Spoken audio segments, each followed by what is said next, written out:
Drama serial baby बाजी season 2 की आज की एपिसोड में हमने देखा कि अस्मा कॉल करती है बुटीक में और बताती है कि फ़रत घर छोड़कर चली गई है और सायरा को बुलाती है घर, लेकिन सायरा आना नहीं चाहती क्योंकि उसने खाना भी ऑर्डर किया हुआ है अच्छा सा और किसी क्लाइंट की पेमेंट आने वाली है, तो उसमें भी सायरा को हेरा फेरी करनी है।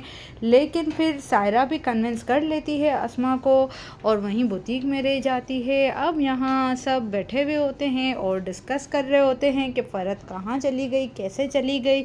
तो यहाँ पर फुप्पो उल्टी उल्टी बातें करती हैं और कहती है कि किसी अस्पताल वगैरह में फ़ोन करके पूछो कहीं मरा तो नहीं गई, कोई एक्सीडेंट तो नहीं हो गया। तो सब फुप्पो को डांट के कहते हैं कि ऐसे वसवसे हमारे दिलों में ना डाले, अल्लाह ना करे कभी ऐसा हो। लेकिन फुप्पो तो फुप्पो है, अपनी बात पे कायम और दायम रहती है। और अज़रा पूछती है वासिफ़ से कि कैसे चली गई फ़रत।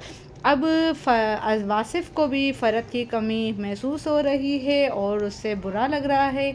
अब यहाँ फ़रत अपने दोस्तों के पास बैठी होती है तो घर से कॉल आती है, लेकिन उसकी दोस्त फ़रत को कहती है कि कॉल ना उठाना वरना सबको पता चल जाएगा कि तुम कहाँ पर हो। तो फ़रत कहती है लेकिन सब परेशान होंगे मेरे लिए। अब यहाँ पर फुप्पो कहती है कि ऐसे कैसे चली गई, शोहरों में और बीवियों में तो झगड़ा हो जाता है। अब वलीद आया है, वलीद ने कहा कि मैंने पार्लर देखा हुआ है जो कि फ़रत की दोस्त का है। तो अज़रा कहती है मुझे साथ ले चलो। अब अज़रा पहुंच चुकी है पार्लर जो फ़रत की दोस्त का है जहां फ़रत मौजूद है और घर पे कॉल करके अज़रा बताती है कि फ़िक्र मत करो, अब फ़रत यहीं मौजूद है। और सब घर वाले इत्मीनान से सांस लेते हैं कि चलो फ़रत की ख़बर तो मिली। अब अज़रा जाती है फ़रत की ख़बर लेने के लिए कि इतना परेशान हैं हम सब। लेकिन फ़रत की पूरी कहानी सुनकर तो अज़रा को बहुत ज़्यादा गुस्सा आता है और कहती है कि तुमने हमें क्यों नहीं बताया वासिफ़ की हरकतों के बारे में। अगर वो रामीन से मिल रहा था तो तुम्हें इस तरह से नहीं आना चाहिए था, तुम्हें हमें बताना था, हम खुद उसको ठीक करते, हम सब तुम्हारी साइड लेते। तो फ़रत की दोस्तें बीच में पड़ती हैं और फ़रत को जाने से मना करती हैं। तो अज़रा तो फ़रत की दोस्तों से भी उलझ पड़ती है और कहती है ये हमारे घर का मामला है, तुम लोग बीच में ना पड़ो। हम देवरानी जेठानियों में जितने इख्तलाफ सही, लेकिन एक दूसरे की तकलीफ़ में हम एक दूसरे के साथ खड़े होते हैं।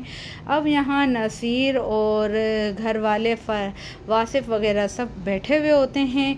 तो फिर यहाँ पर अज़रा आती है और सब पूछते हैं कि फ़रत नहीं आई तुम्हारे साथ। तो अज़रा बताती है कि वासिफ़ भाई अपने कारनामे तो बताओ कि क्यों गई है फ़रत तुमसे नाराज़ होकर। तो घर वाले पूछते हैं ऐसा क्या हुआ है।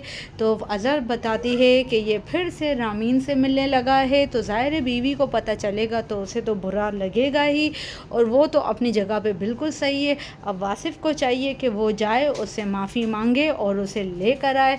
अब यहाँ फुप्पो सोच रही है अगली प्लानिंग आग लगाने की। अब यहाँ जमाल भी सब फ़रत की साइड लेते हैं और वासिफ़ को कहते हैं जा और माफ़ी मांगो और फ़रत को लेकर आओ क्योंकि ये गलती पूरी पूरी तुम्हारी है। लेकिन वासिफ़ बहुत ही ढिठाई से कहता है कि नहीं, ये मेरी गलती नहीं है, मैं तो सिर्फ बिज़नेस के लिए मिल रहा हूँ। तो अज़रा कहती है तुम्हें फ़रत को एतमाद में लेना था।